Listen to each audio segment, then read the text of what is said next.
ಸಣ್ಣ ಕೆಲಸದಿಂದ ನಿಮ್ಮ ಗುರಕ್ಕೆ ತಕ್ಷಣವೇ ಮಟ್ಟಮಾಯವಾಗುತ್ತದೆ. ಪಕ್ಕದಲ್ಲಿರುವವರ ನಿದ್ದೆ ಹಾಳು ಮಾಡುವ ಸುಲಭ ಉಪಾಯ ಗುರಿಕೆ. ನಿದ್ದೆಯಲ್ಲಿ ಗುರಿಕೆ ಸಾಮಾನ್ಯವೇ, ಆದ್ರೆ ಪಕ್ಕದಲ್ಲಿ ಮಲಗಿರುವವರಿಗೆ ಈ ಗುರಿಕೆ ಕಿರಿಕಿರಿಯನ್ನುಂಟು ಮಾಡುತ್ತೆ. ಗುರಿಕೆ ಜಾಸ್ತಿ ಆದ್ರೆ ತಕ್ಷಣ ವೈದ್ಯರನ್ನ ಭೇಟಿ ಮಾಡುವುದು ಬಹಳ ಒಳ್ಳೆಯದು. ಯಾಕಂದ್ರೆ ಹೃದಯ ಸಂಬಂಧಿ ಕಾಯಿಲೆಗೆ ಗುರಿಕೆ ಕಾರಣವಾಗಬಹುದು. ಮನೆಯಲ್ಲಿಯೇ ಕೆಲವೊಂದು ಮದ್ದು ಮಾಡಿಕೊಂಡು ಈ ಸಮಸ್ಯೆಯಿಂದ ಮುಕ್ತಿಯನ್ನ ಹೊಂದಬಹುದು. ಅದು ಹೇಗೆ ಅಂತೀರಾ? ಯಾಲಕ್ಕಿಯ ಪರಿಮಳವನ್ನ ಹೀರೋದ್ರಿಂದ ಮೂಗಿನ ಹೊಳ್ಳೆ ಕಟ್ಟಿಕೊಂಡಿರುವುದು ಉಸಿರಾಟವನ್ನ ಸರಾಗಗೊಳಿಸುವುದು ಸಾಧ್ಯವಾಗುತ್ತದೆ. ಇದಕ್ಕಾಗಿ ಅರ್ಧ ಚಿಕ್ಕ ಚಮಚ ಯಾಲಕ್ಕಿಯನ್ನ ಒಂದು ಲೋಟ ನೀರಿನಲ್ಲಿ ಚೆನ್ನಾಗಿ ಕುದಿಸಿ ತಣ್ಣಗಾದ ಮೇಲೆ ರಾತ್ರಿ ಮಲಗುವ ಮುನ್ನ ಘಟಘಟನೆ ಕುಡಿದು ಮಲಗಿಬಿಡಿ. ಇನ್ನು ಎರಡನೇದ್ದು, ಜೇನು ಗಂಟಲು ಒಳಭಾಗದಲ್ಲಿ ಕಟ್ಟಿಕೊಂಡಿರುವ ಕಫವನ್ನ ನಿವಾರಿಸಲು ಮತ್ತು ಊತವನ್ನ ಕಡಿಮೆ ಮಾಡಲು ನೆರವಾಗುತ್ತೆ. ಇದು ಗುರಿಕೆಯನ್ನ ಕಡಿಮೆಯಾಗಿಸಲು ಹೆಚ್ಚಿನ ನೆರವು ನೀಡುತ್ತದೆ. ಇದಕ್ಕಾಗಿ ಒಂದು ಲೋಟ ನೀರಿಗೆ ಒಂದು ದೊಡ್ಡ ಚಮಚ ಜೇನನ್ನ ಸೇರಿಸಿ ಮಲಗುವ ಮುನ್ನ ಕುಡಿರಿ. ಇನ್ನು ಮೂರನೇದು, ಒಂದು ವೇಳೆ ಬೆಳ್ಳುಳ್ಳಿಯಲ್ಲಿ ವಾಸನೆ ಇಲ್ಲದೆ ಇದ್ದರೆ ಅದು ಚಿನ್ನದಂತೆ ಮಾರಾಟವಾಗುತ್ತದೆ ಎಂದು ಈಗಲೂ ಹಳ್ಳಿಗಳಲ್ಲಿ ಹೇಳುತ್ತಾ ಇರ್ತಾರೆ. ಯಾಕಂದ್ರೆ ಬೆಳ್ಳುಳ್ಳಿಯಲ್ಲಿ ಉತ್ತಮ ಗುಣಗಳು ಆರೋಗ್ಯದ ಮಟ್ಟಿಗೆ ಚಿನ್ನದಂತೆ ಕೆಲಸ ಮಾಡುತ್ತವೆ.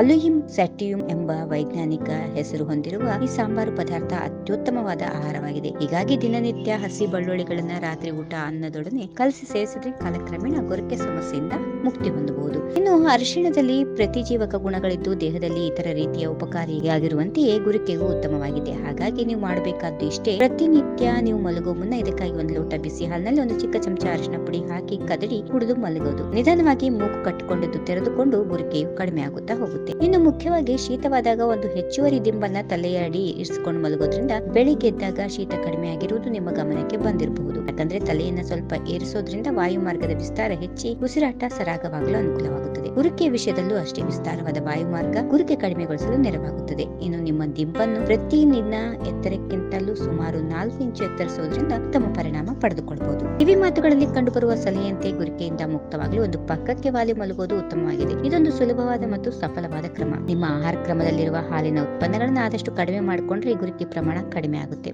ನಿಮ್ಗೆ ಅಷ್ಟು ಇಷ್ಟ ಆಗಿದ್ರೆ ಹಾಲಿನ ಉತ್ಪನ್ನಗಳನ್ನ ಸೇವಿಸಿದ್ರೆ 4 ತಾಸಿನ ನಂತರ ಮಲಗುವ ಅಭ್ಯಾಸ ಮಾಡಿಕೊಳ್ಳಿ. If you like this video, ಬೇಗ ಲೈಕ್ ಮಾಡಿ, ಕಾಮೆಂಟ್ ಮಾಡಿ, ಶೇರ್ ಮಾಡಿ ಹಾಗೂ ಯೋಯೋ ಟಿವಿ ಕನ್ನಡವನ್ನು ಸಬ್ಸ್ಕ್ರೈಬ್ ಮಾಡಿ.